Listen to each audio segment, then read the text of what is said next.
Hello students, कैसे हो आप लोग? Hope you all will be safe, fine and healthy. आज हम डिस्कस करेंगे sixth poem of class 10th from the book first flight. This poem is Amanda and this has been composed by Robin Klein. Students, इस poem में poet has taken an imaginary girl, Amanda.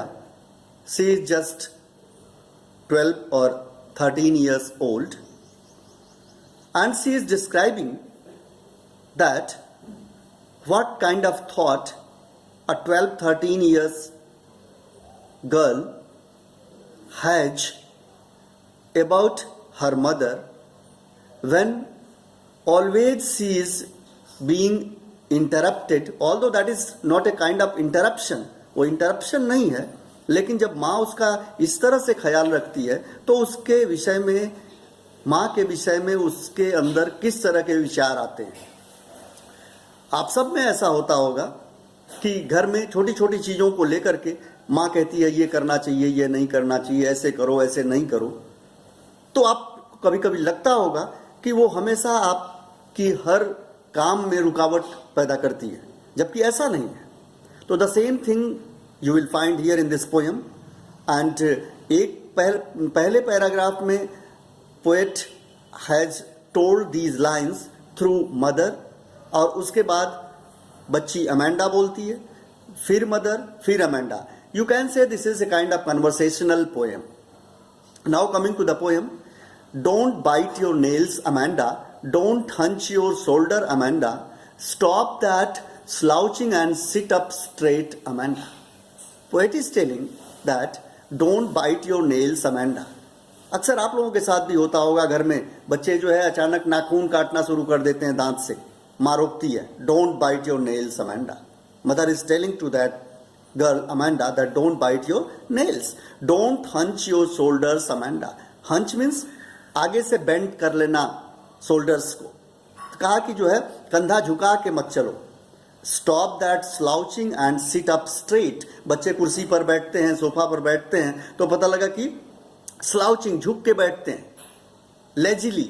Slouching means लेजिली, आलस से भरा हुआ होता है। तो माँ कहती है सीधे बैठो, कैसा बुढ़े की तरह बैठे हो।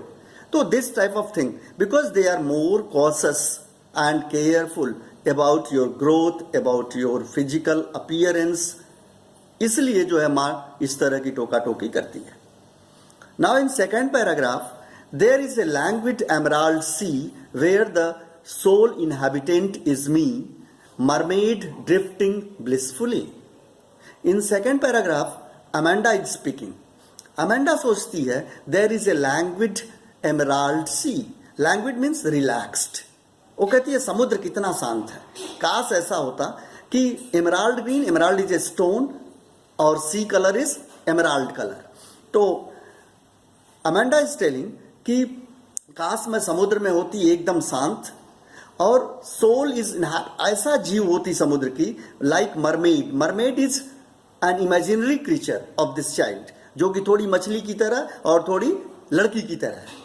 तो वो कह रही है कि काश मैं मरमेड की तरह होती, एंड ड्रिफ्टिंग ब्लिसफुली, और आराम से तैर रही होती। ड्रिफ्टिंग मीन्स स्विमिंग, आराम से तैर रही होती समुद्र, नीले समुद्र में जो है कोई वहां रोकने टोकने वाला नहीं होता। Means you will see that how rebellion kind of girl she is, and she does not want to have any kind of hindrance and interruption in her wage. Now it is third paragraph which I am going to say. Did you finish your homework, Amanda? Did you tidy your room, Amanda? I thought I told you to clean your shoes, Amanda. माँ बाप घर में क्या होता है, जब देखते हैं कि बच्चा जो है उनकी बात नहीं सुन रहा है तो होमवर्क पे आ जाते हैं। The same thing mother is telling here with Amanda. She is asking that have you completed your homework? Did you tidy your room? Have you cleaned your room? और मैंने कहा था कि जूता अपना साफ कर लो, have you cleaned that?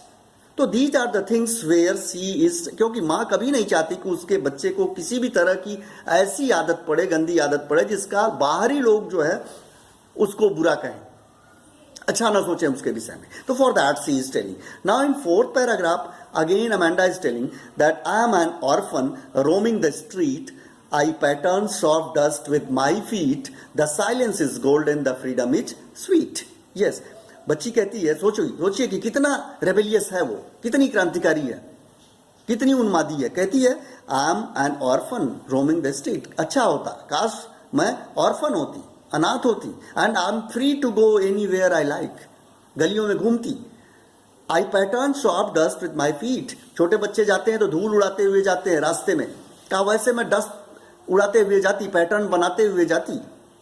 The silence is golden and freedom is sweet. कहा ऐसी स्वतंत्रता कितनी प्यारी है. Means she is fond of freedom. And always I have pointed this line that a child is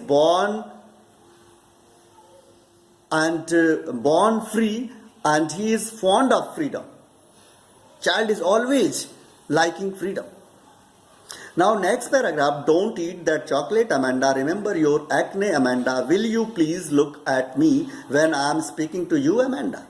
Mother is telling that don't eat that chocolate, Amanda. अक्सर होता है जब माँ बाप घर में बच्चों को ऐसे किसी शैतानी के लिए, बात के लिए डांट रहे होते तो बच्चे सीधे फ्रिज की तरफ दौड़ते हैं चॉकलेट लेने के लिए. माँ पीछे से कह रही है don't eat that chocolate, Amanda. Chocolate मत खाओ. Remember your acne, Amanda. Acne means A kind of pimples which comes on the face.